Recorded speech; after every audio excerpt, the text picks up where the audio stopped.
We might start recording. Thanks, Chris. And I appreciate Chris Mundy from the QFCA, the Family Community Neighbourhood Centre Network of Queensland, has stepped in to support our technology today. My name's Peter Westerby, and I'm here chairing today, and really excited that we finally pulled together a seminar on palliative care, end-of-life bereavement, and very excited. It's not a topic. Community Development Queensland, which is a 40-year-old network.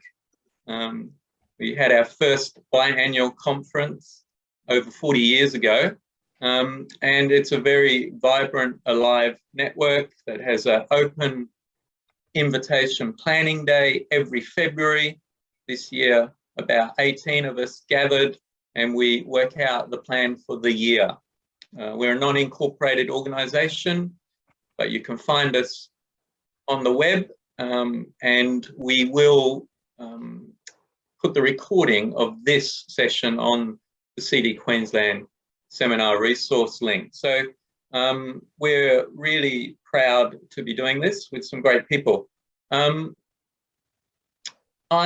from Ginnaburra, Maloney country, but today I'm in Brisbane. I'm at my sister's house in the Gabba, so on Jagara Turrbal land. Oh, Christ. Seems to be there too. And I just heard some voices, so that's a great reminder of Zoom etiquette. Please put yourself on mute. Ron, I think you need to be on mute, and that's awesome. So the way we've planned this session is we're going to have Andrea, who was going to speak for 10 minutes. Andrea Grindold, you're on the just to right of me, waving her hand. Andrea's from La Trobe University and delighted she's going to speak, but she's actually going to also fill in for Shyla, our second speaker from Palliative Care Queensland, who's very unwell. And Andrea and I have had a talk with Shyla, and Andrea can do a great job around both of the stories we wanted to introduce. So Andrea is going to speak for 15 to 20 minutes, and then next to Andrea is Ellen and Paul Turn, and they're from Hummingbird House, which is a hospice working with families that have children with life-limiting illness and end-of-life bereavement around Queensland. They're going to tell a bit of the work there.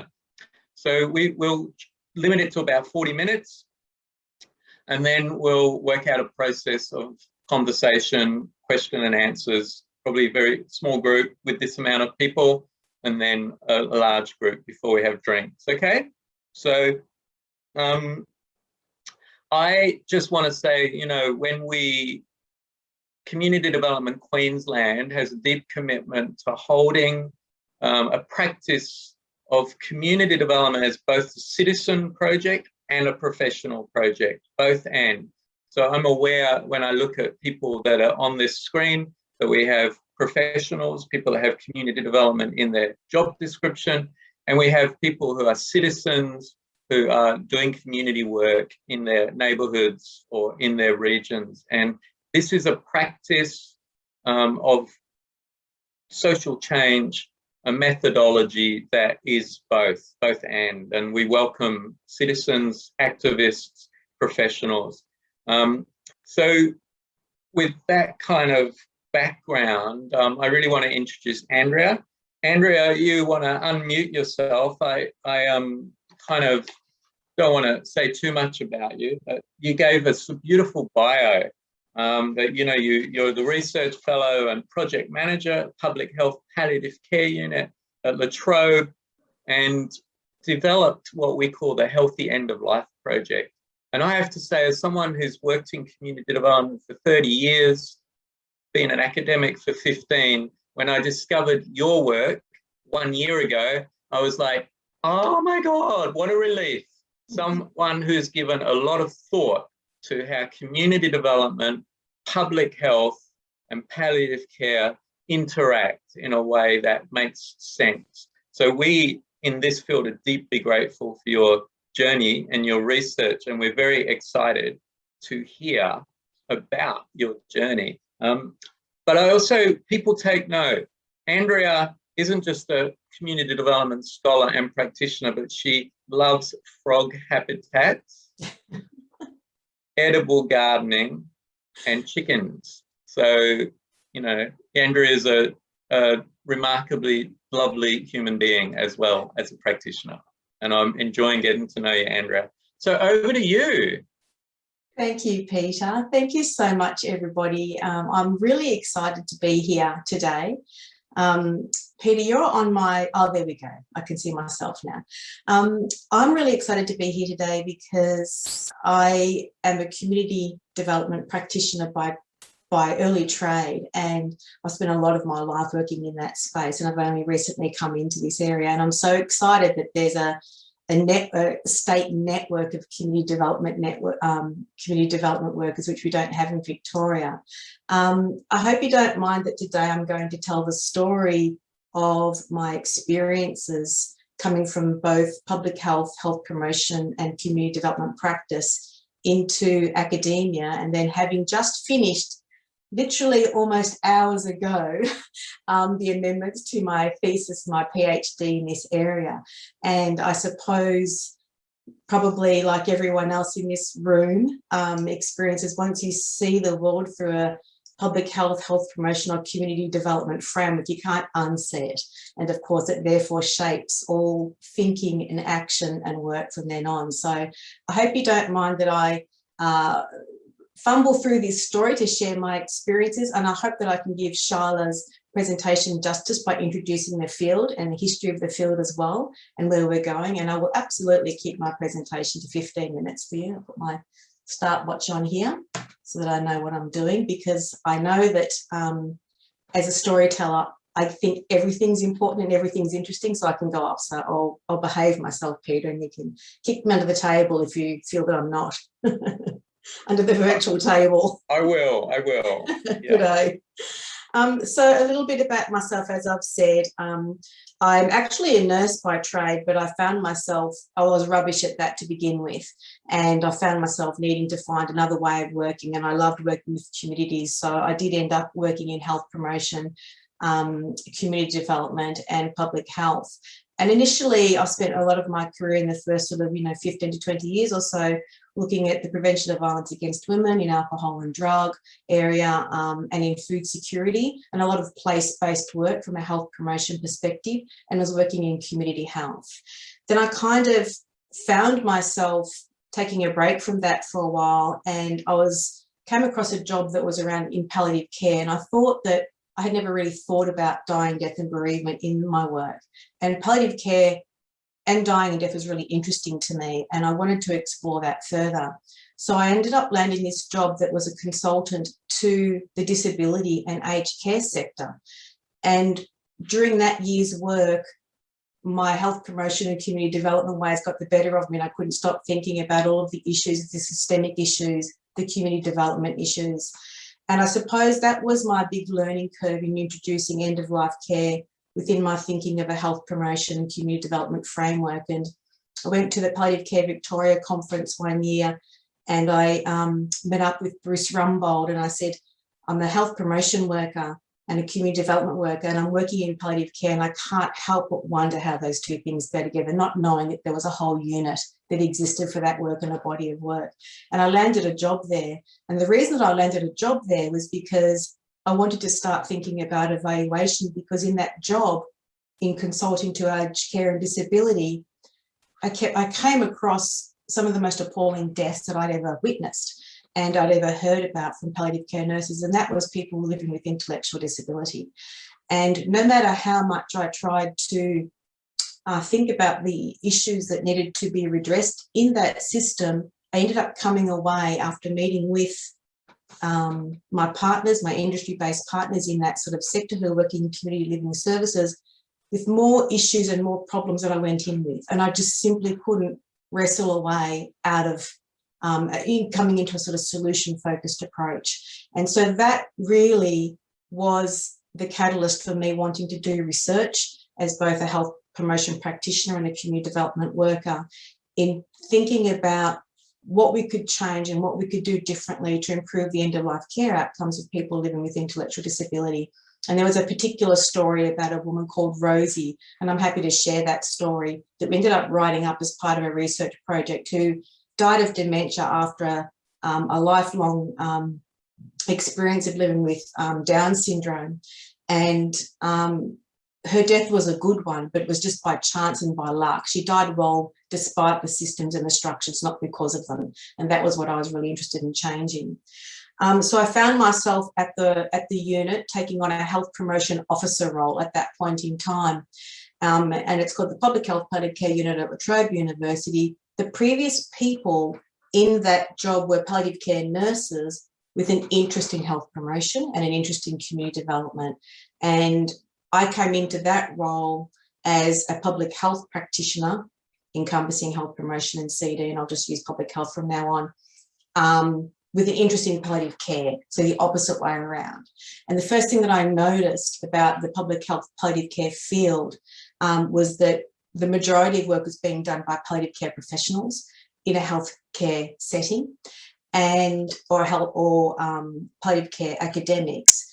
And that, as everyone in this room would know, is that when you're working from within a healthcare setting, you automatically miss all of the settings that sit outside of health, where we know shapes our health and well-being, so the social determinants of health. So I started that work with starting to work just simply outside of the health setting was the first thing I started to do. And the first research project that I undertook for about 4 or 5 years was working towards improving the end-of-life care outcomes of people living with intellectual disability. And I suppose what I learned when I was first introduced to end-of-life care was, first of all, it was a new subject matter through which to be viewed through public health, health promotion and CD lens. And what I learned was that I myself, coming into this field, also thought about death as a medical issue. And the first things that I needed to reorient myself to was my own death, but also thinking about end-of-life care through that kind of different lens, thinking about the social dimensions of dying. And I remember some of the key things that I heard during that time was that the opposite of health is not death. The opposite of good health is not death. It's bad health. Death is just death. It's a social event. And as soon as I started thinking about the social dimensions of end-of-life care, and I started thinking about dying, death and bereavement as a social event in our lives, and then I attached the health promotion framework to that, I could start to see how I could begin to navigate my way through understanding what dying, death, bereavement, palliative care would look like in a community development framework. And that was the beginning of my exploration. In terms of the public health palliative care field, what Charlotte would be saying to you in her presentation would be along these lines, was that the Public Health Palliative Care Unit at La Trobe University began in 1999, and that was was a result of Alan Callagher, who started that unit. And the first book that he wrote, which I'm again happy to share an electronic copy of, is Health Promoting Palliative Care. And what he did in that book, in summary, was to bring together health promotion and palliative care and wonder why people at the end of their lives aren't deserving of health promoting interventions. And what does health and well-being look like when you're dying? If dying is a social event, and if health is determined by our social circumstances, then is it possible to be healthy at the end of life? And conceptually, the answer is yes to that. So his first book was within a palliative care system, looking at attaching a health promotion framework to that. What would that look like? Then he realised, and in his words, he just went, oh shit, I forgot community development. And that was his exact words. And then he wrote the book in 2005 called Compassionate Cities. And in Compassionate Cities, he went deeper and he started to think about healthy sittings in the context of end of life, or the end of life, rather than palliative care. And in this kind of field, the way that I've come to understand this and view this, because language is very difficult is that palliative care is the sort of service system that deals with end of life, and end of life is the kind of context in which everyone else kind of experiences dying, death and bereavement. So palliative care as the sort of service intervention. And I suppose that leads me to one other thought, in that the way that death is funded in Australia, and I put that quite crassly because I'm trying to make a point, is through palliative care services predominantly, through a healthcare system. And we often forget that the hospice system, or the hospice, began as a community enterprise through Dame Cicely Saunders. And what's happened since, and her work recognised that the palliative care system was not attending to all of the social dimensions and all of the needs of dying people, and that it wasn't done very well. What's happened since then is that hospice system has been incorporated into the health system, and palliative care has become a professionalised, medicalised field of which we see and experience our dying. And we know that in Australia that most people would like to die at home, and you would have heard the statistic, and I know that there's some comments around this, but I'm going to keep it brief. 70% of people wish to die at home, only 14% do. And on an international stage, we're not faring too well in that lane. So what we've kind of got is we've got ourselves into a fine mess. We've got a medical model of dying that's not sustainable, that palliative care only sees 30% of the dying patients, of the dying population as it stands. So what happens to the other 70% of people who die in Australia? We actually don't know, because we're only collecting data through the palliative care systems. So the idea around this work is thinking about, what we're interested in is what is happening in that 70% of people at the end of their lives, and how do we start to bridge that gap between what people want and what they actually get, and how do we address the systems and the structures that can change that. So following my research, and you can see this on our public health palliative care unit website, but following from my research in the disability sector, I started to learn that the disability sector are best suited to lead on the social dimensions of end-of-life care, and palliative care is best suited to lead on the dimensions of medical care. And that this population dies very badly because there's no coordination of care, and disability workers remove themselves from being involved because they see it as a medical issue. So that was what we learned from that study, and I developed up an organisational practice framework to change that, which is being used in Tasmania at the moment. Then we were funded to look at the end-of-life care needs from a council perspective. And Alan Kelleher's book, the one he wrote in 2005, Compassionate Cities, is about, in a healthy cities sort of context, is about what would end-of-life care look like in a local government setting. So in Australia at the moment, we have the national response and funding to end-of-life care, which is through national education programs and different sort of projects. We have our state-based funding that comes into palliative care services, but local government, the closest level of government to community, has never been considered about what is their contribution to the end-of-life care needs of Victorians or of Australians. And so from a health promotion and community development background, who had worked closely with councils in the past on the prevention of violence against women,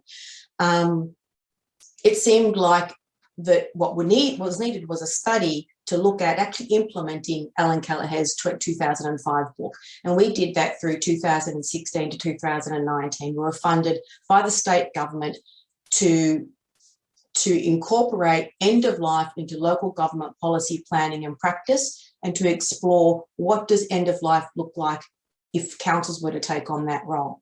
And that study showed that they have a really valuable and important contribution to make, that it's very different to palliative care, and it should be different to palliative care, but they have ageing platforms, ageing policies, and often a very, very strong network and ties to their communities. So our question to local government was, within your assets, within your structures and your resources, what contribution could you make to improving the end-of-life care outcomes of the residents within your municipality? And that looks like community development, bottom line, when you look at that. So that's what that study found. But what is not recognised from the Commonwealth or the other states is that end-of-life care is asserted from a public health palliative care stance to be everybody's responsibility. We see that in policy across national states, but we don't see how that is done. And from a community development perspective, in the hands of palliative care, we come across the field not using the full suite of community development expertise that you and I in this network would know about. So it tends to look like community engagement as opposed to civic participation. And I don't need to explain that to this group. So one of the challenges and one of the shortcomings and one of the areas that needs to strengthen this field is that the full suite of health promotion and community development expertise is not finding itself in the public health palliative care field, because it's predominantly still being run by palliative care. And that public health and health promotion as a sector hasn't really come on board with this kind of work yet. So we're still not really seeing those professionals working in death and dying as a kind of space, because the business has been to prevent dying and not necessarily attend to the end-of-life care needs.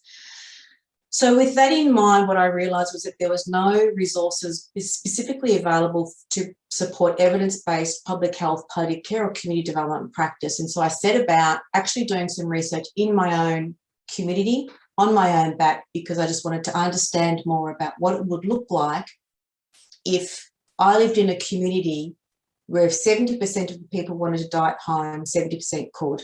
What would need to change and what would need to happen. So I set about, I developed up a study and put it through ethics, and I set about interviewing community development workers and citizens who had cared for someone who had died in the community. And my question to citizens and community members was to ask them about their experiences. In the back of my mind during this study, I'd read all of the work of the Care at End of Life research team at Western Sydney University around the social networks around end-of-life care. So I had in mind what that might look like in terms of unlocking social networks for caring.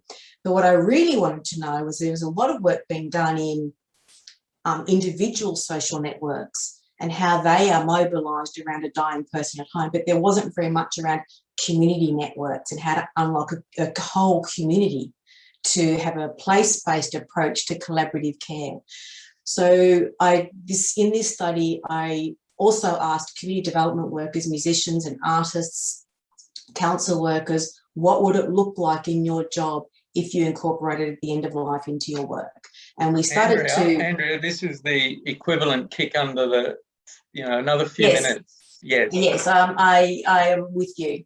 So the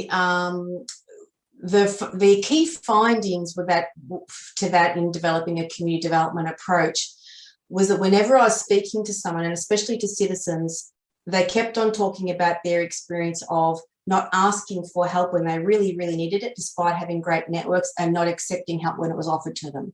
And so my thought then was that I'm never going to be able to create a community development framework if people at an individual level, these unhelpful social norms of seeing death as a private matter and not wanting to ask for help or not wanting to accept help when it was offered, meant that people were being hospitalised for social reasons rather than for medical reasons. And it was actually the social networks that were falling short from keeping people to experience their end-of-life care at home.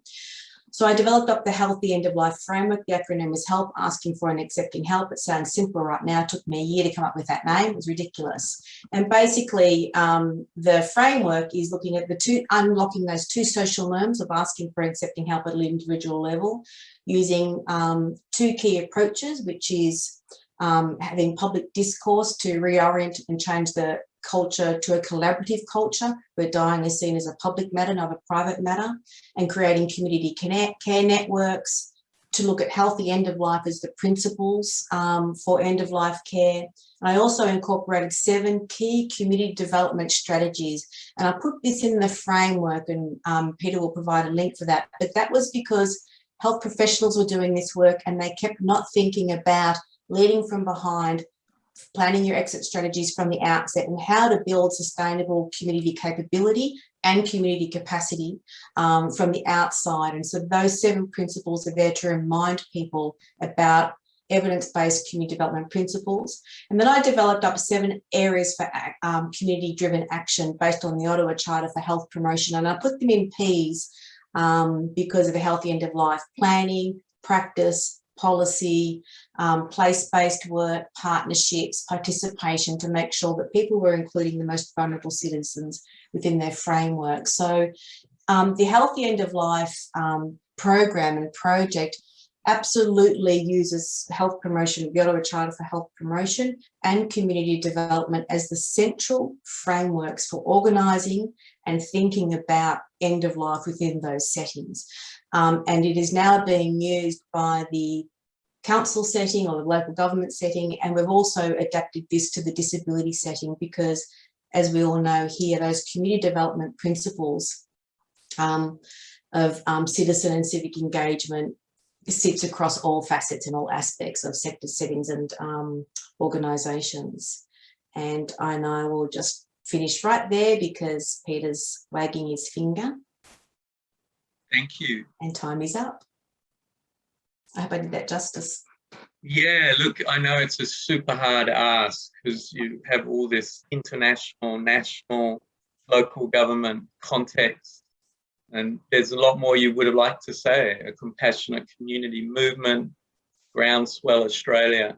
But so the intention, and if you have questions, just keep those on hold for now, people, please, and make a note. But with that kind of overview, I think you've given us a nice segue into what Ellen and Paul are going to talk about, because Ellen and Paul and myself, we all work at Hummingbird House, which is a hospice, and you mentioned hospices. And, you know, hospice is an attempt, it's a non-medical, more holistic approach to working around end of life, bereavement. And Ellen has been there since the beginning of Hummingbird House in Brisbane, and is going to tell a bit of the story. Are you up for that, Ellen? And really why Hummingbird House has started on a community development approach is kind of the brief. And then Paul, who's part-time community development worker, will share a little bit about our experiments in methodology, how we're doing it.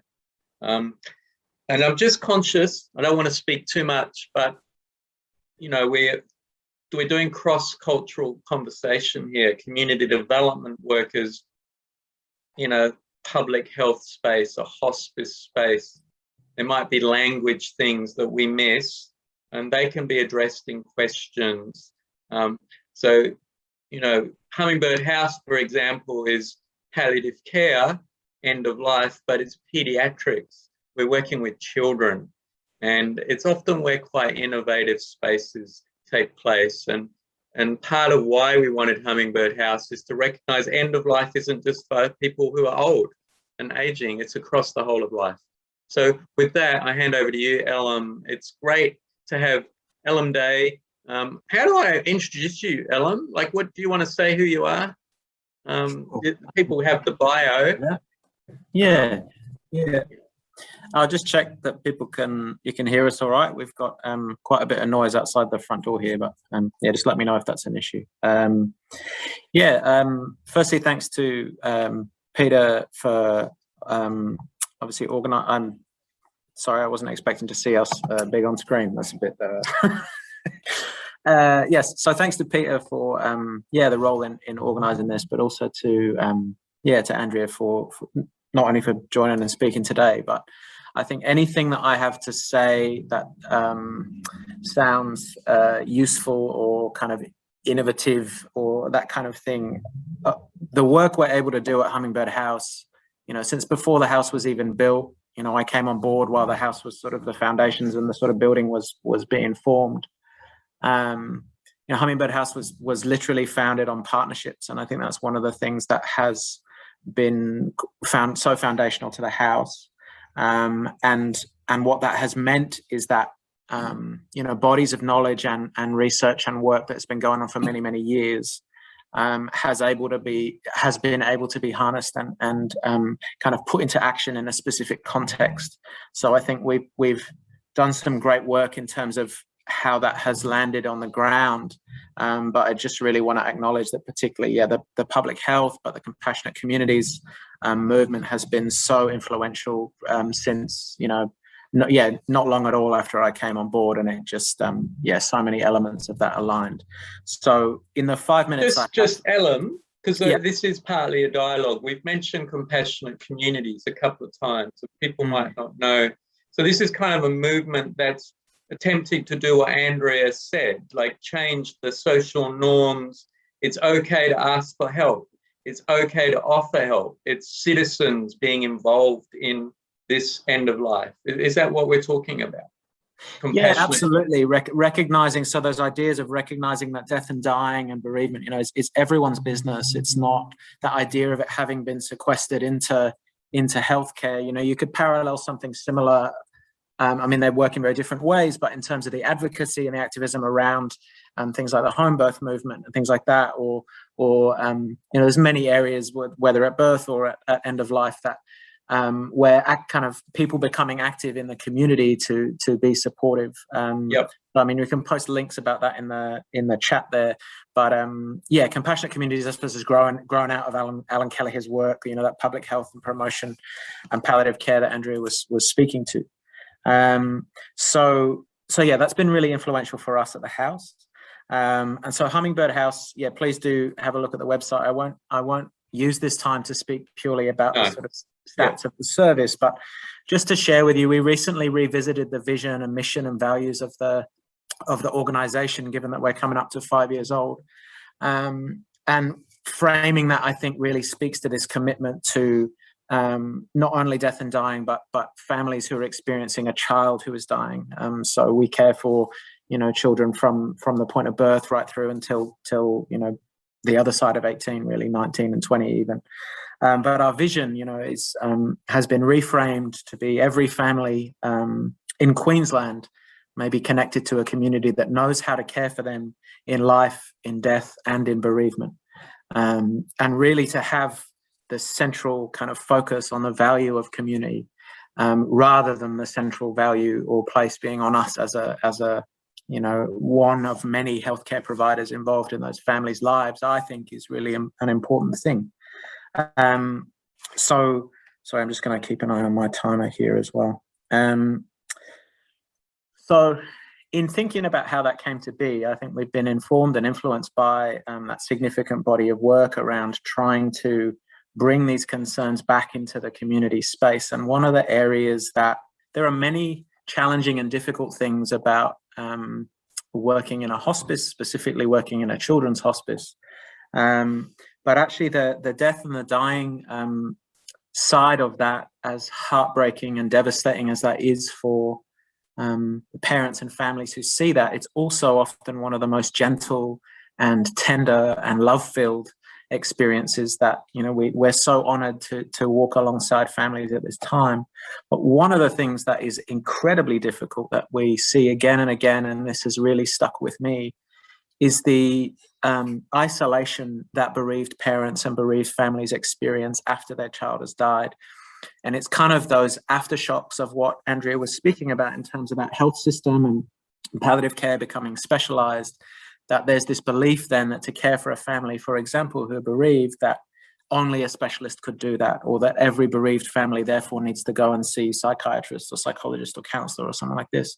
And speaking as someone who's a trained counselor, I kind of am constantly advocating that is not only not the case, but not the most helpful thing for many people. And so there's this idea of parents, you know, bereaved parents speak regularly of people, you know, crossing the road to avoid them out of awkwardness and not knowing what to say, or turning around in the supermarket aisle and sort of going the other way. Those ripples of isolation where parents become ostracized because the belief is that type of grief or that type of pain is just something that everyone would need to have hands off and be too painful. We can't touch that. This is something that is a reflection of a deep kind of cultural or societal sort of poverty, I think. And it's something that wasn't always this way, I think, either. We may not have had talk-based therapies, many generations ago, but communities knew how to respond and care for their own.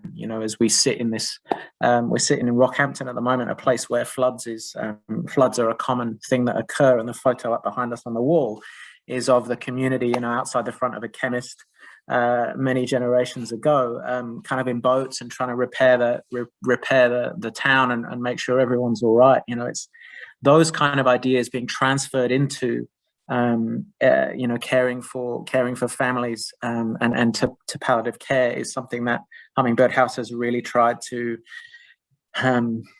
keep central to our approach. So one of the things I wanted to speak specifically to in terms of a story, we do a lot more, and we work a lot across the trajectory of a child's life in pediatric palliative care, perhaps a lot more than you might see in adult hospice, where typically people may go to a hospice building with only, a few weeks typically left to live or be cared for by a hospice service. Pediatrics, we may be involved with a family for, not only months, but sometimes years. But we, as a service at the moment, we care for about 200 families. We have a statewide remit, and we see, between a death a week or a death a fortnight within, families who are on within our care. And so since I first came to the service, I sort of came, I can't go too much into my own background, but I came to this through a background in youth and community work, but into palliative care through being a volunteer, and my interest in also the kind of growing natural death and kind of death doula, this kind of return of death and dying to communities. So Zenith Virago has been a real mentor of mine down at the Natural Death Centre in Byron Bay. And so getting involved in palliative care as a volunteer initially, it just made sense to me that people or family, extended family and the circles of support around a family would play a key role in that. So I remember the first days of walking around the house still as a building site and saying something to some of the nurses, like, it's amazing, this facility has been co-designed with families and they've made sure that there's so many collective and communal spaces. This is going to be an amazing space to host funerals. And I remember getting some sort of raised eyebrows and sort of strange looks of, oh, okay, wow, that's, was a bit outside of some people's frame of reference. And it's on those days, and we've had, we tend to have one of those a month.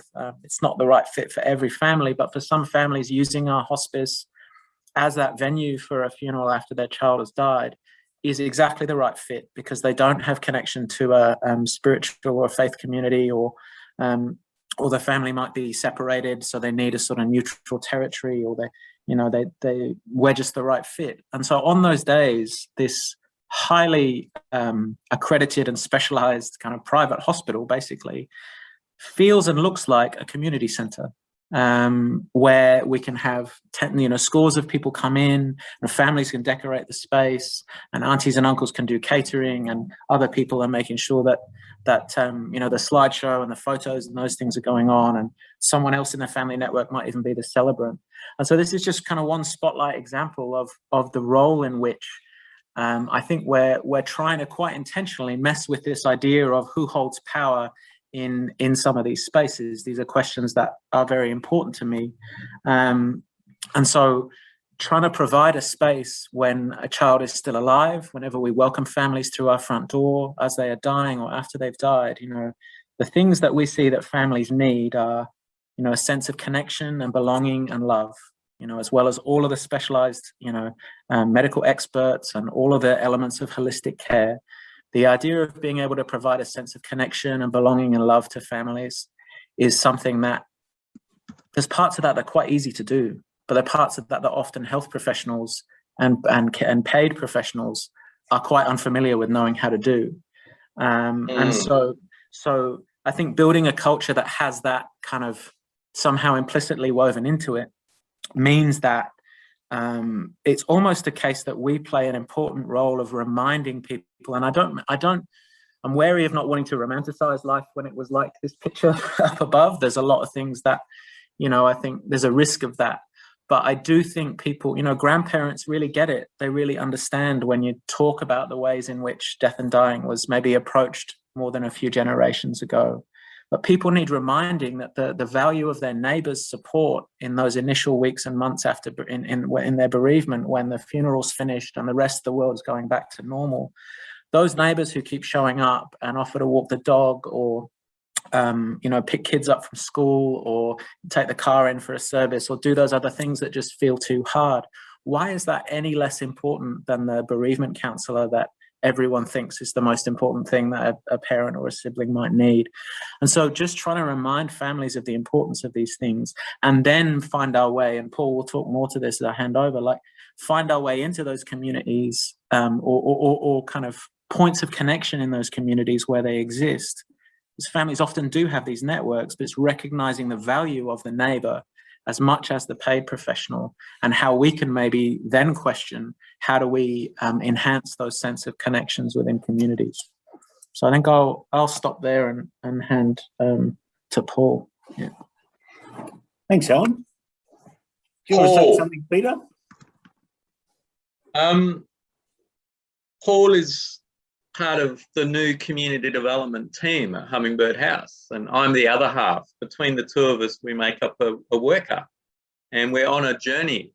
And Paul's quite a storyteller.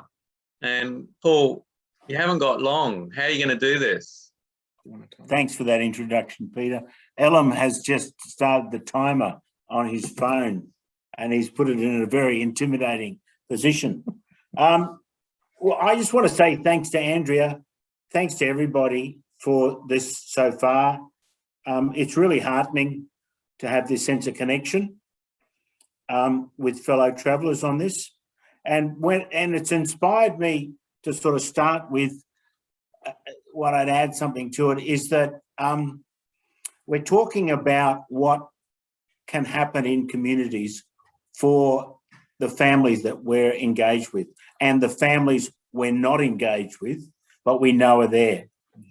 And I suppose what inspires me listening to this is that work is about enhancing community for everyone. So it's that two sides of the coin, which is how do families experience a greater sense of connection and support, and then how do communities, I'm not sure what the word is, also benefit from being more aware of that capacity within. Now, I'm charged with being practical or concrete. So I'm going to talk about the methodology that Peter and I have developed that comes out of what Elam's talking about. Elam's talking about how exciting the house is. And one of the mantras that has been imprinted into me is the house is not the hospice. And what I think Elam has led us into is a territory that is very familiar to this audience, which is how do we engage in micro, meso, macro, meta work in communities, in regions, and across a very unusual jurisdiction called Queensland. And I say that because of its unique demographics of distance and population outside of the capital city. So Peter and I, in consultation with other people outside of Hummingbird House and in Hummingbird House, are working on initially some micro work around place-based work and communities of interest work. And I'll be really concrete. Peter's pioneered some micro work, which I've enjoyed working with him on, around NDIS experiences with families. So a common story that pops up all the time with families that we're engaged with is some of the struggles associated with NDIS, and some of the frustrations, and some of the battles they've had to go through. And we have some battle-hardened families, and they were prepared to come together through an invitation to talk about what their experience has been like. And Peter's worked on, with collaboration with them and other members of the team, on developing a collective narrative document, so that possibly a next stage is that document and those families, or some of them, may be prepared to engage with other families who have maybe also learned something along the road in relation to NDIS, or at the beginning of the road, and they could benefit from the resources, the energy, the wisdom, the hard yards that other families have done. So we would say that's an example of communities of interest. Another one we've dabbled with is some of our families have young people in them. Some of their young people have particular conditions, life-limiting conditions, and one of them is heart kids. So families who feel that they have a particular set of circumstances and particular emotional and psychological and practical challenges associated with that condition. So we've been inspired by one of our colleagues, Taki, who's a family support worker, to pay attention to that and to see if we can listen to those families, invite them to listen to each other or tell us about how they're doing that already, and seeing if we can gather collective wisdom. And that reminds me of a mantra or a set of principles that Peter and I are mindful of, is that what we think we're doing in that micro work, it is to listen, to learn, and then to explore possibilities of connection in collaboration with those families. Now, so far I've talked about communities of interest, and that can stretch across geography. But we're also trying to explore and pioneer in particular localities. And I was gratified to hear Andrea talking about how important local government is in that story. And that's a central part of what Peter and I are doing. Where we've identified some regions. I'm doing some work in Toowoomba region. Obviously, Ellen and I are up here in central Queensland, so I'm trying to explore some links and connections there. Peter has recently been to Townsville. There's talk of us collaborating with people like Ellen and the clinical staff about trying to grow our understanding about the Wide Bay region. Peter's started some work in Moreton region. So we're trying to go into those areas, and once again, initially doing micro work, just going family by family in their homes, if they'll have us, and they tend to be open to doing that, and letting us sit with them.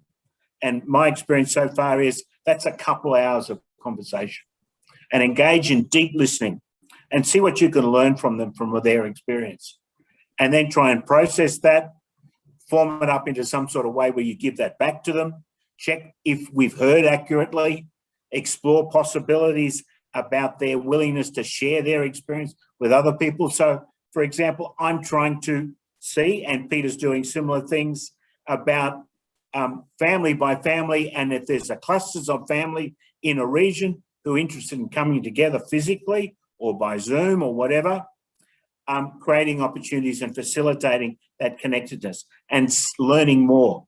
But all the time looking for opportunities to engage with social community sector, to engage with local government. Not to disengage from the clinical world, but not prioritising that, but to try and connect with it. But we're trying to establish processes in collaboration with families that are non-clinical. And I must say, in a respectful way, some of my experiences when I speak to social and community sector or even local government, they tend to direct you back and say to the clinical world, to palliative care services, to a hospice that may be in their region. And that's great. It's not as if we're not interested in that, but we're trying to develop an alternative pathway. That's great, Paul. That's very helpful. So, I mean, I hope people heard some of that methodology, and if people aren't familiar with that, like the micro relationship building, the meso, bringing people together in small groups, And then the macro work is how do we, from organizational context, support participatory work that's about the informal, the social networks. And that beautiful, what you said, not to marginalize the clinical, but not to foreground it, because we're trying to reactivate the capabilities of the social networks, the memory, unearth those histories of skills and knowledge about care and grief. So I think that's enough input. We're kind of up to 4:53. And I'm wondering, I'm just kind of curious if there are some immediate questions. Well, is that how I think rather than push people straight into small groups, I'm kind of, because we've only got half an hour, are there people that would have a question either confidently to unmute, and please not a long talk, but just a question, because I'm very conscious people will have stories, but this isn't a platform for stories. So it's an opportunity for questions. Or if you're not confident to unmute, we can put it in chat, and I'll ask Chris Mundy if you could just keep an eye on the chat for questions. So how about we do that? So any questions to Andrea, Ellen, or Paul, please? Don, don, don, don. Christine on the left there. Yes, I was just listening to everyone talk, and the big thing is about cultural change. And with the experiences we've had with Chul, I'm just wondering whether cultural change will happen without introducing it into schools. Learning about, I mean, grandma might be going and doing, like, walking the dog and doing all those things, making meals for the people that are going through these things. But they're not seeing, the children aren't seeing that because their mums are all working or the dads are all working. So they lose that learning from watching. So it's possible that we have to go right back to school.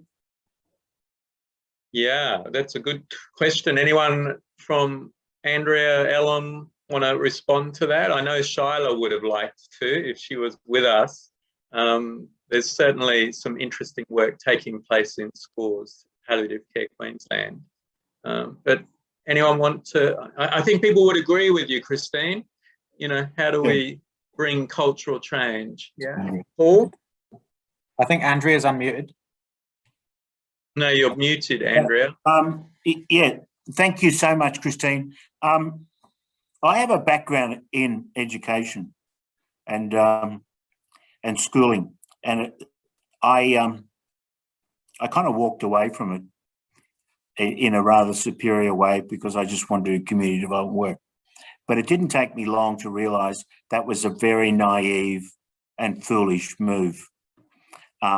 I don't think we can do anything substantive in terms of changing social norms without engaging with the school system, because it's the largest social institution in our society, and it's got the most powerful mechanism. Now, how do we do that? I'm on a learning curve about that, so I just agree with you. When I was listening to Ellen, I was reminded that in some of my experiences, schools have been a venue for bereavement processes. They are, in some people's lives, the alternative church, or it's their only experience of some sort of spiritual connection, or it's a place where they do meaning making. So that's just my way of completely agreeing with you. And I think we need to start quite young. I think we need to overcome the squirmishness that we've acquired. This is like a Peter 12 thing. So I just agree with you completely. I could start telling stories, but Peter said not to. Oh, Andrea, were you going to say something as well? I think you unmuted. before. Oh, I did if no one was going to step up. So thank you for doing so. Yes, I've done a little, I mean, Charlotte might say something different than I'm not too sure, but I have worked in schools and I haven't seen that it's actually yet in the, you know, sort of national education system as a you know, topic or in the curricula, and you would know more about that, Paul, than I do. But I suppose one of my reflections on that is that so much learning is done outside of the school system as well. And the only other thought around that I have is that it's just an ageing and dying population happening right now. And, you know, there's 140,000 Australians dying a year, and in 10 years there'll be 300,000 dying. And, you know, I think it's just perhaps persistence in trying to, you know, see what we can do for that population, bearing in mind that obviously populations and people coming through the education system might hopefully have more exposure to some of the activities that might happen in the education system around dying, death and bereavement.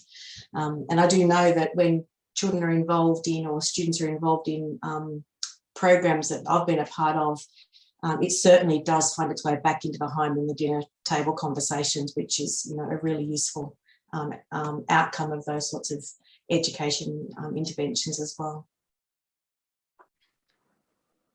Thanks, Andrea.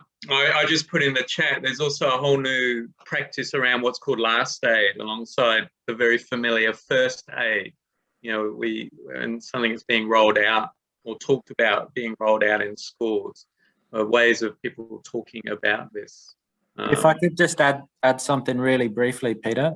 Yeah. Just, Christine, you might want to look, there's a hospice in the UK called St Nicholas's, and they've put together a program where they actually go into schools trying to introduce some of these conversations in primary schools, and have a system where they've set up this idea of grief buddies. So then if a child becomes a bereaved sibling or extended family member in the school, they kind of run these workshops. So it's called Life's Questions. So if you looked up St Nicholas Hospice and Life's Questions, I'm not saying that would work everywhere, but I think there are attempts to try and wrestle with some of these questions. And then just from on the ground at the hospice and work with families, I think actually when relationship is the center, well, I actually see that schools are really good.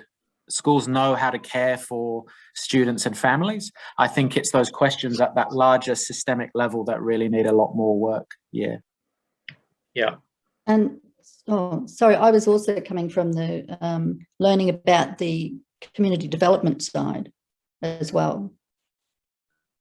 Learning how to be a good person and think about walking their dog, or that learning as well.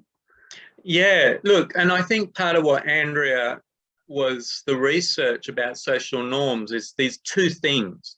One, people don't know how to ask for help. Dana, and I'll put my hand up, but people don't know how to offer help, even if they want to. So this is kind of what we're trying to, the cultural shift, yeah? Is there someone putting their hand up? I think there's a question from Michelle on the chat, and also Ron's got his hand up too. Well, Ron, do you want to put your hand up and then we'll take Michelle's chat question? Ron, what's your question? okay, my question is there consideration to incorporating the various ethnic and religious perspectives of palliative care and dying into some of these programs? Because there's an incredible diversity, even with rituals for burial, rituals and care for last days and so on. So is there the capacity to include all those diverse perspectives? Well, I think there's definitely the capacity. And I mean, maybe Ellen, you could speak a little bit about Hummingbird House's experience of religious, different faith bases. But I could just say, for example, I was just up at Townsville, and I was deeply indebted to Helena, who's the Community Development Officer at Townsville City Council, who took me out to the Belgian cemetery, a huge cemetery in Townsville, and showed me spaces that are now different people of different faiths, including First Nation spaces, that people are, that the cemetery is adjusting to different faith traditions and different ways of doing burial. Some burials, 6 foot, and then you put the next body 4 foot. But some religions, you never have another body on top of another body. So the cemetery has become very aware of that and is responsive. But Ellen, I mean, can you say anything about this and the hummingbird? Yeah. I can specifically. I also know, like Andrea, you probably have good things to share as well in terms of your work at, particularly at the, spaces at La Trobe and things with Bruce. And I know there's a lot of work gone into that. But I think just to speak practically on the ground, I think, yes, we try. And I mean, firstly, it's important to say that I think the world over, there are some social and cultural barriers in terms of diversity for families actually accessing hospice or palliative care in general, particularly once you start to talk around non-kind of Anglo or Caucasian sort of people. But we try and meet those, any family, regardless of their belief system or kind of cultures, is around asking them what their needs are, and not assuming. I think there's a lot of work in palliative care that can sometimes risk sort of being a bit of a cheat sheet for, oh, well, if you have a family of this faith, then they're going to want to do this. And I think something we've learned at the hospice with different demographics of family groups is actually you just need to meet that family as an individual and ask them, because the family of a particular cultural group where some staff member might, pipe up, well-meaning, trying to be helpful, and say, oh, well, this family will want to do this. Actually, sometimes they'll come in and say, do you know what? We don't want to associate with any members of our cultural community because of this reason or the other. Or it could be that a family come in, faith plays a really important role for many families, but faith can either be, or spirituality can be really shattered open by the experience of a child dying and kind of break away, or it can be strengthened and be something that really carries a family through. So I don't mean to sort of give such a vague answer, but I suppose I'm saying, once again, just like with the schools, relationship is the key. We see families who have a strong religious faith, but for some reason their faith community has not been able to hold them through an experience like this. So I think it's kind of like Paul was speaking about, this sense of deep listening. And I think if we can just show up and commit to not making or not trying to make those assumptions, we probably will still make some. But it's trying to meet families where they are in a relational way. And maybe I'll hand back to Andrea. Yeah. Do you want to add, Andrea? Or? Yeah, just something really briefly, Peter. I with everything that Alan and Paul said, absolutely agree with all of that. It's really interesting. The way that I came across this issue that perplexed me for quite some time, so that we didn't, design something for every single group, was to build leadership in the leaders of that community. And what I found, and what was really interesting, we used the existing, we had a very diverse municipality and a council who had like 80 cultural aging groups. And the work obviously was to use them as an asset and start to incorporate end-of-life conversations into those groups where older people of the same culture were choosing to join up, and using those natural existing networks of how they connect with one another in their everyday lives to then start thinking about how they can support and connect around end-of-life concerns and bereavement concerns as well, and building leadership. And what we found that was really interesting was that within those groups, some of their cultural ways of working were no longer appropriate and no longer desirable, just like every other culture, that it was no longer, it might have been okay to have to visit the cemetery every day, in the village in a particular country, but in Templestowe in Victoria, that's not feasible any longer for someone who's, bereaved. So what I really took away from that was building the,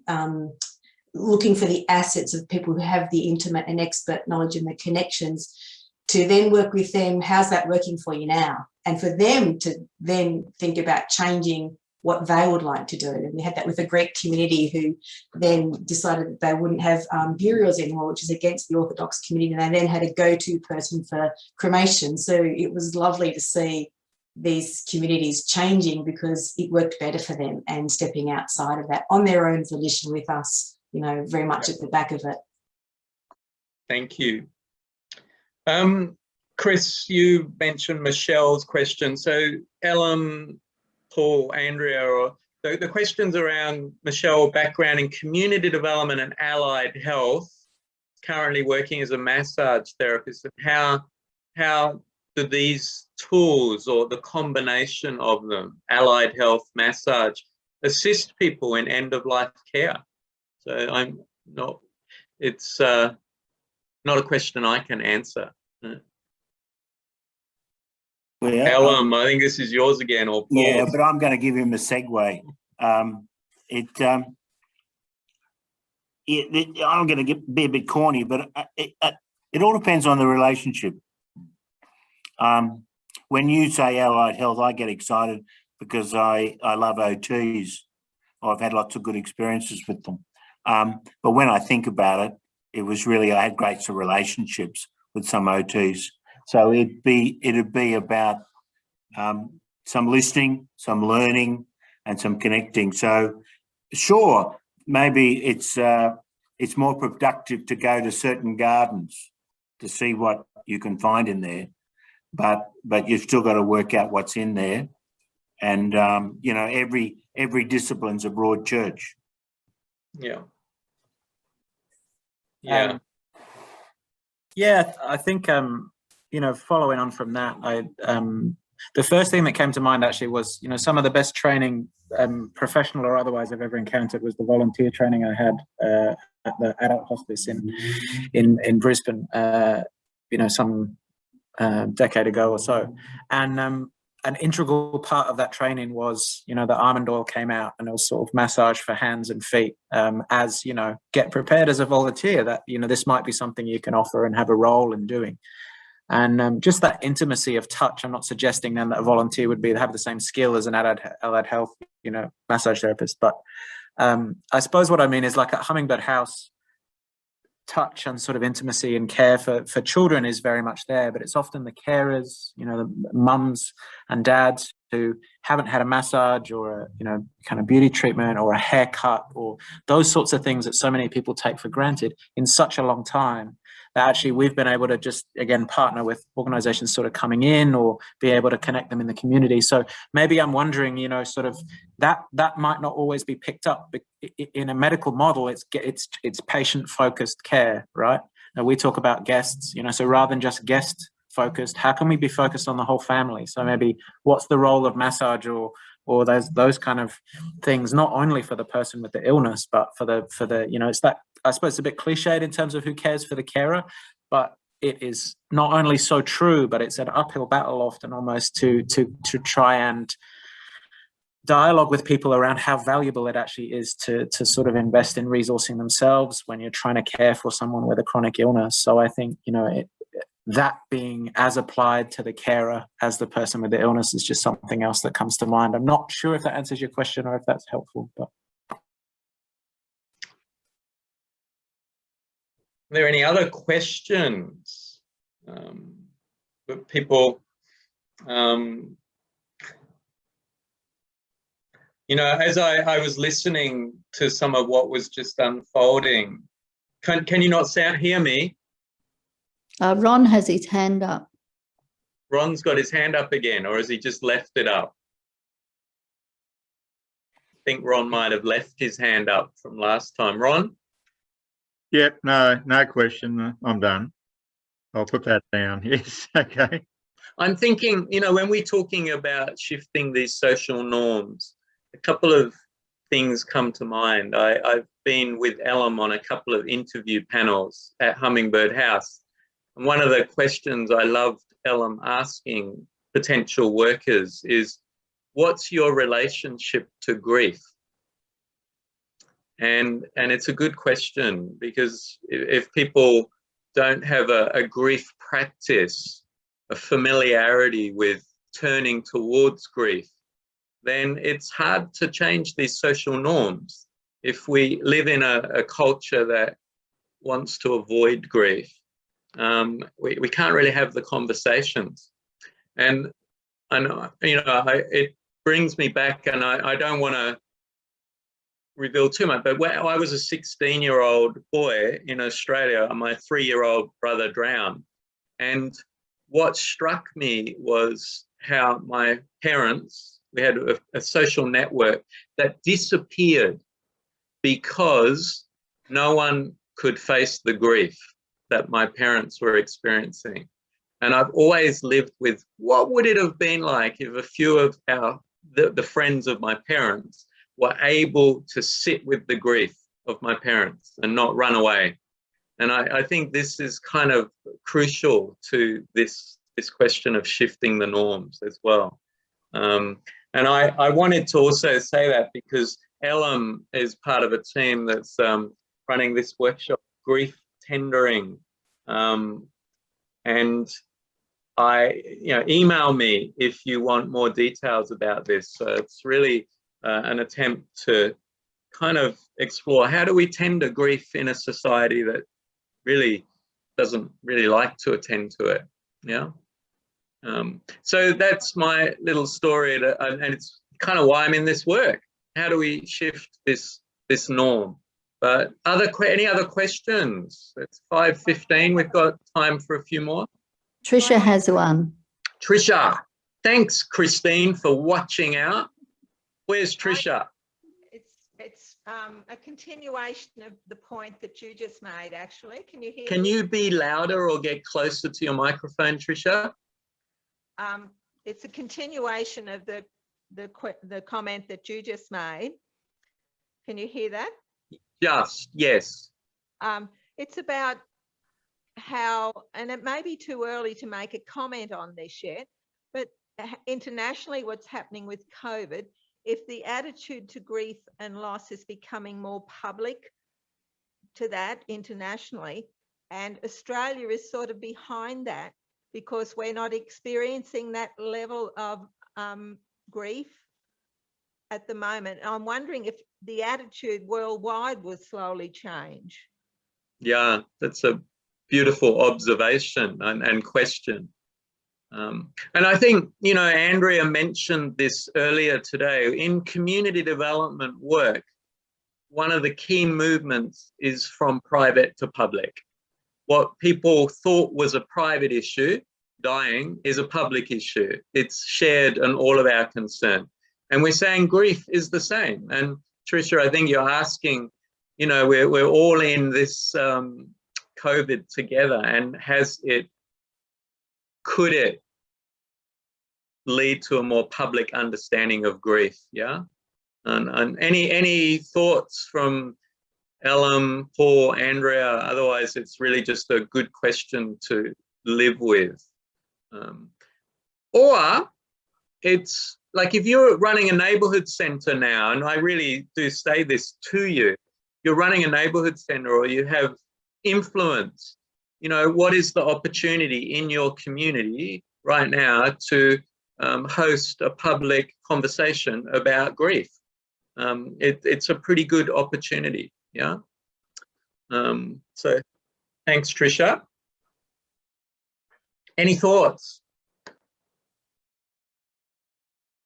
There's a message come through in the chat, Jacques Boulet from Borderlands Cooperative that runs New Community Journal, which is Australia's community development journal. Their next issue is on aging and dying in communities. So just look out for that, and even submit some stories. Yeah. Any other questions, people?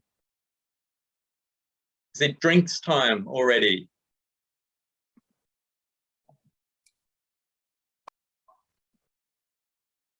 Oh, people, I should have put you in groups. You prefer to ask your questions in small groups, I know.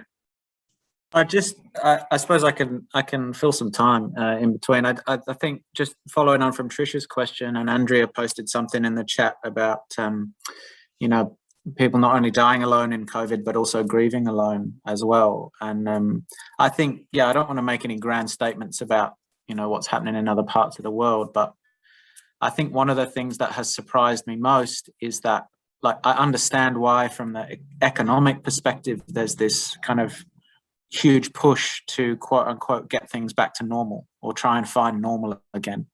And it's just been a really interesting parallel for me that so often grieving people, bereaved families are under this kind of vague societal pressure, you know, to get back to normal. So that if you're still breaking down after 6 or 8 months and kind of crying publicly or having strong emotional reactions, friends start to question, you know, whether you should be medicated or seek professional help, or all these sorts of things start to come out. So again, that push to get back to normal, I think this is, you know, I mean, in grief and bereavement, that's just not there anymore. And I mean, in certain parts of the world for COVID, the way it's impacted is like that normal's just not there anymore. And so this lack of space to sort of just slow down and try, I mean, it's a luxury in some sense to try and slow down and reflect, but I think particularly on that, it's a really good question to continue to sit with. I think like this is going to affect how death and grief, you know, an entire generational level.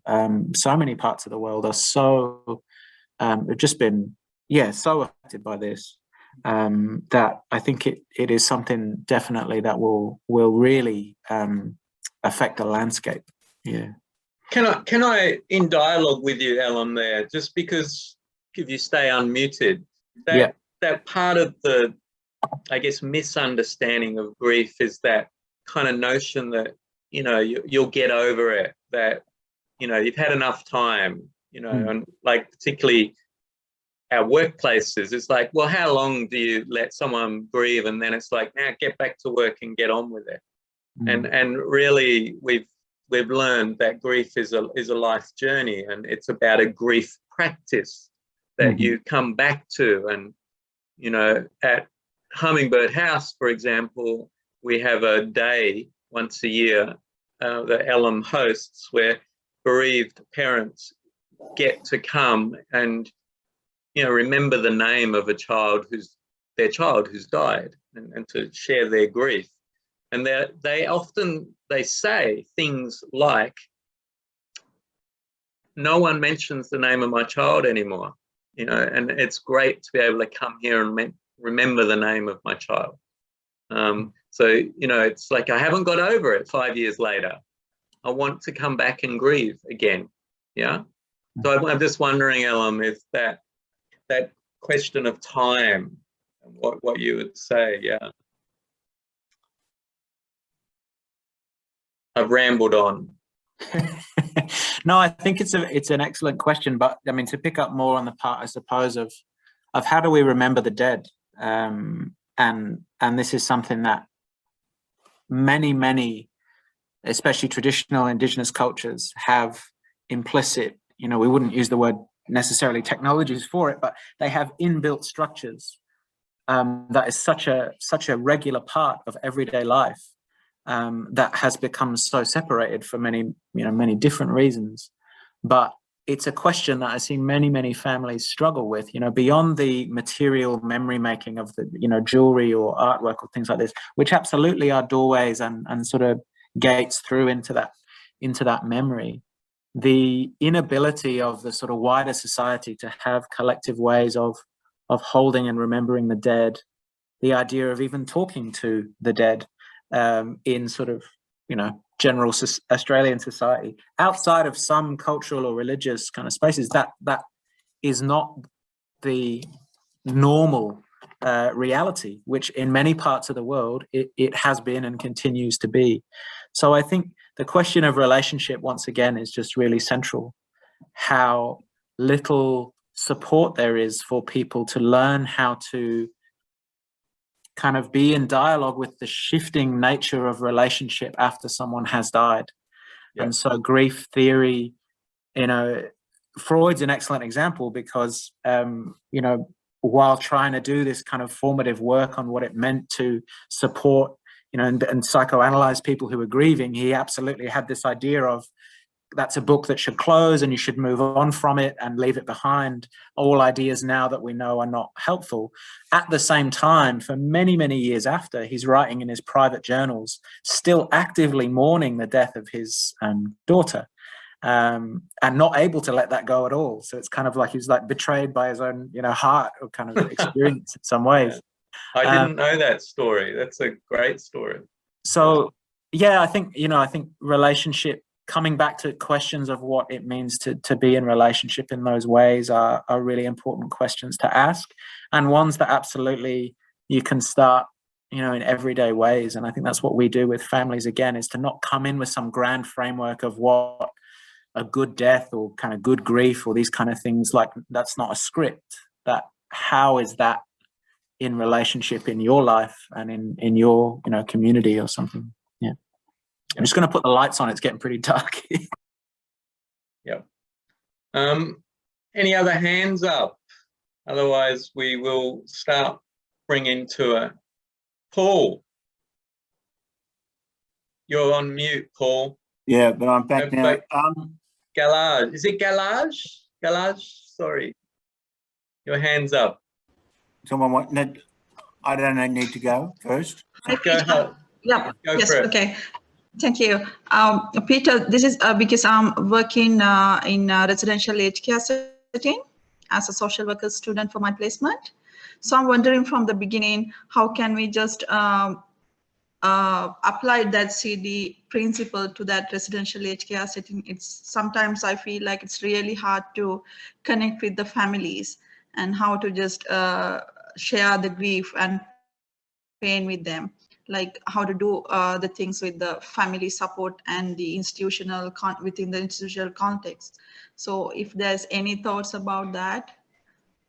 I don't even know where to start. You know, aware that we're waiting on the budget tonight to see what that means for residential age reform. But clearly, most of our residential aged facilities, like palliative care facilities, are not community oriented. They're like warehousing population groups. And I think you're struggling, yeah, you're in a very difficult space of how to, again, build connections between a professionalized space and the non-professional. Like that's a whole nother seminar, Galaj, on aged care and community development. So I'm gonna just leave it at that. Okay, yeah. Not very helpful. Sorry. Thank you, Peter. That's okay. Yeah. Paul, did you want to have a final comment? This is I have to warn people. This is amusing. So this is me with a few dots in my head that I need to take away. But with Ellen, I want to emphasise relationships. With you earlier on, I want to acknowledge that this practice of CD is both professionals and citizens. And then I'm thinking of Andrea talking about community leaders. And I reflect on some of my own experiences of recently grief in our street, grief in my family, and some of the leadership and some of the relationships were very unhelpful. And some of the attitudes that came with those relationships were not life-giving. So I'm going away thinking, how do we cultivate our spiritual leadership in community, and what's the role of practitioners in that? So I'm influenced by Andrea's comment when she's talking about, in a particular locality, 80 different community groups. How does helpful wisdom, because some perspectives are not helpful. I have something that I'd like to share that came out of the research, actually, Paul, when help becomes unhelpful. And it didn't actually feature, I don't think, in the article. It's something to write about afterwards.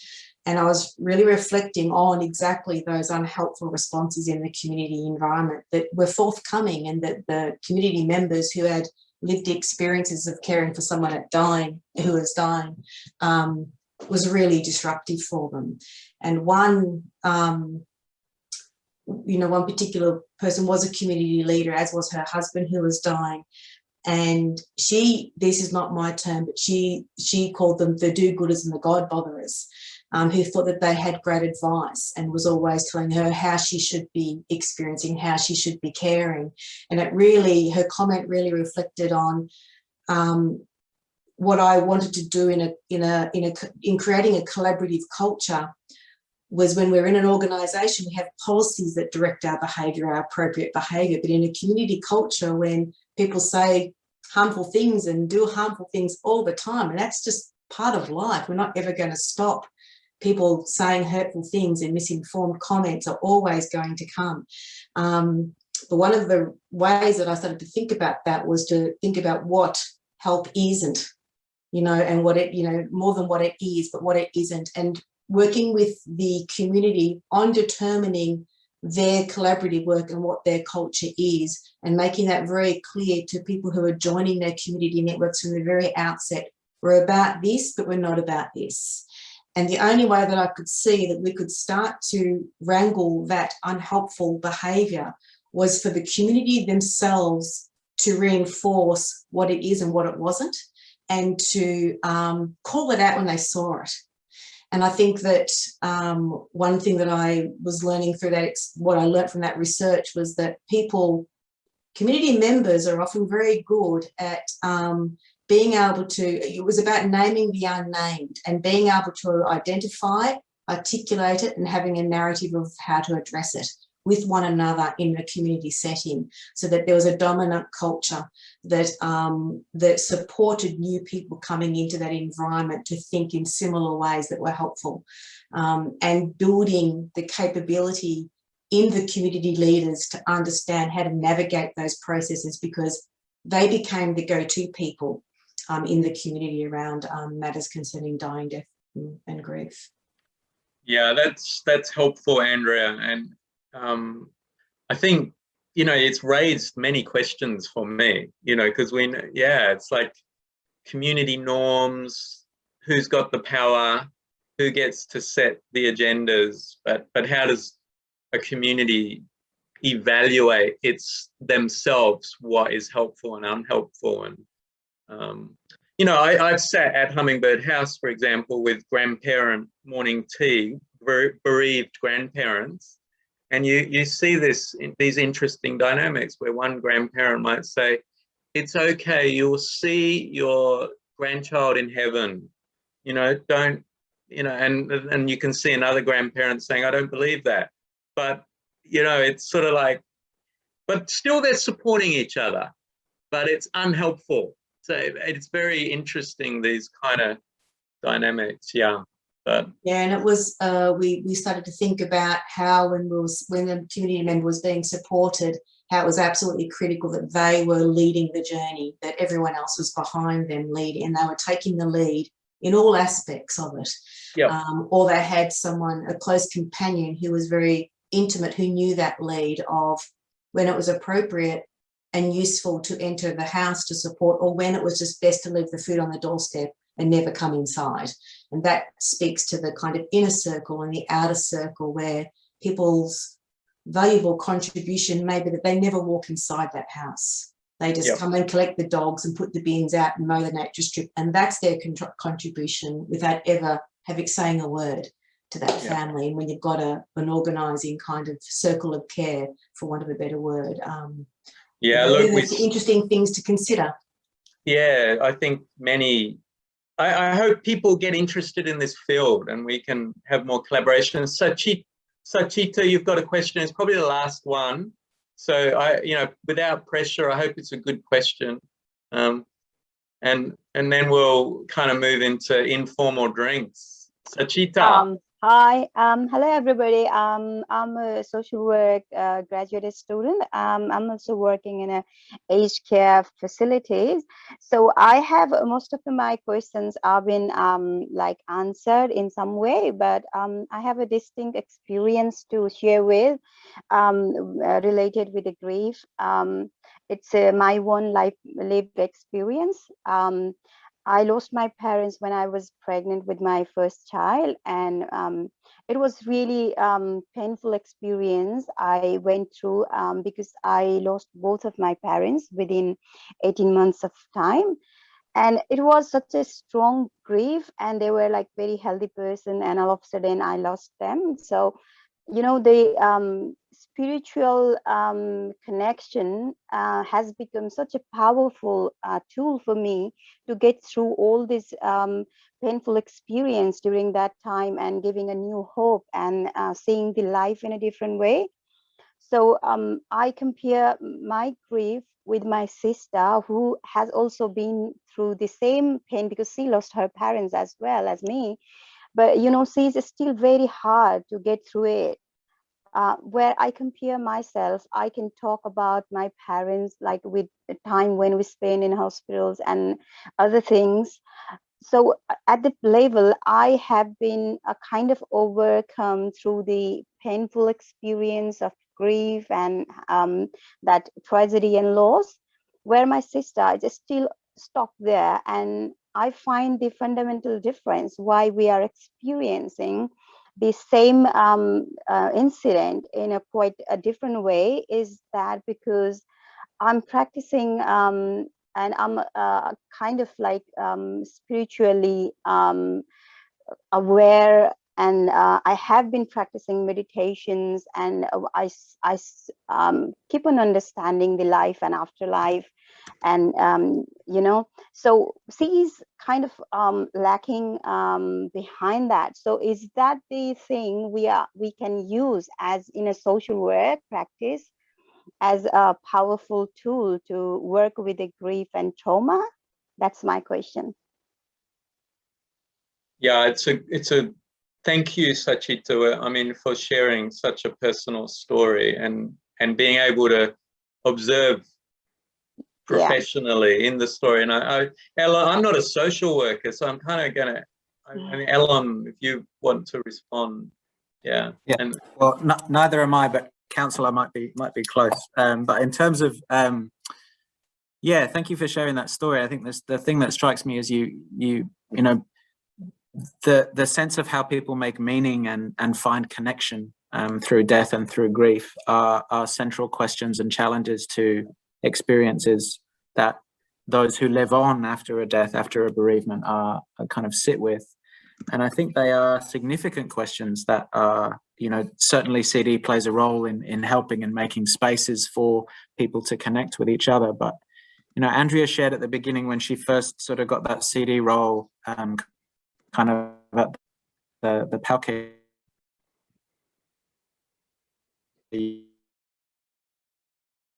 unit.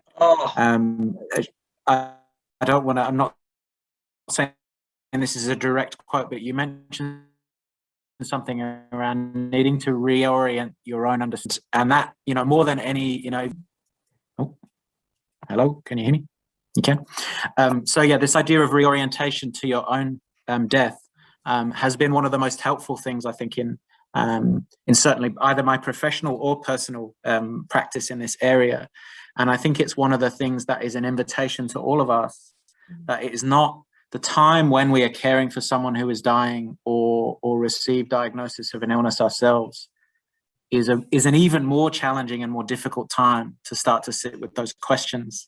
So the invitation maybe to take away is, how can you begin to explore your own relationship with the idea of your own death and your own grief, and what are the things in your life that are kind of the compass points, or I'm pointing as in stars, you know, like what are the points to orient yourself within the landscape that you find yourself, and are those things that are supportive to you. And just as Andrea said, you know, for many people in different cultural or religious settings, it might not be the things that were necessarily the traditions that you grew up with. It might be that those things shift.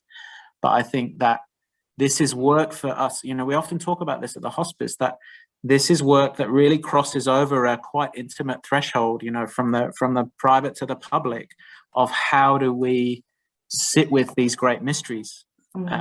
Because if there's one thing I'm sure of, it's that there is, you know, this idea of death and kind of crossing over, as many people speak of it, is mysterious. And so the invitation, I think, is to look at how we orient ourselves within that first. And actually, I'd say more than any grief theory, more than anything else, that is something that not only you can start to do in the day-to-day, but is something that continually is immensely valuable for me to return to. I have to just say, if I may, just absolutely agree with that. I spent quite a few years imagining my own death and thinking about my death and thinking about the people as I was dying and where I might die and how I might die and what I might be thinking while I die. It was a really challenging experience, but it was kind of necessary to be able to work in this space. And during the development of the Healthy End of Life project, I was writing all this. My father died, and I thought, well, this is going to be interesting. So I had both an academic orientation and a personal orientation, and I was really mindful of what Ashita was saying, just watching myself go through this process from different perspectives all the time. And then someone else has written a fantastic question, I thought, which is, can there be sort of just positive feelings, you know, following? And I wrestled with that question myself. Someone has written that in their post. I'm like, oh, because I like to be good at stuff. And I'm thinking, do you think I could be really good at death? Like, how am I going to be really good at that? How am I going to be outstanding at that? What can I do to be good at this? And I went through these really, really weird self-reflecting kind of questions that I wrestled with constantly, but imagined a whole lot of things. And it was a really important part of the work. Sorry. No, go Sachita. Yeah. So just adding one more insight into the grief theory and like crossing over spirituality and city practice or grief theory. One thing I find really fascinating is how you understand death is something I got the first insight when I got the knowledge about why people are really grieving is because they have the attachment to something. So if you see in a wider picture, it is always a person in a center. Like when you see yourself in a center, you would be more in the traumatic situation. When you try to sit aside, then you will see a bigger picture, because you can see really lots of bigger picture where you see yourself as a part of it and not the central of it. So when you find in that situation, you would be empowered to understand the mystery of what we call life and death and grief and trauma, like that thing. I don't know if I'm getting it right. Thanks, Sachita. Well, it's not right or wrong. I appreciate your experience of reflecting on what enables you to flourish in the story of grief. And I think, Andrea, I was thinking of Paul Toon and I watched the movie of Oliver Sacks a few months ago. I don't know, it's a beautiful movie. And it does talk about, he talks about a good death.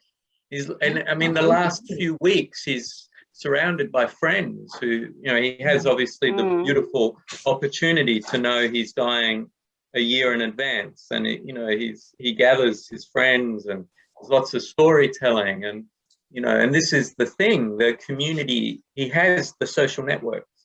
He has a community to journey with him. And that is, I think when I think of dying and community development, I think of John Steinbeck, the great American author, that is in The Grapes of Wrath, it says, "Alone I am bewildered." Like, you don't want to do this alone. Yeah. Even though ultimately we're all alone.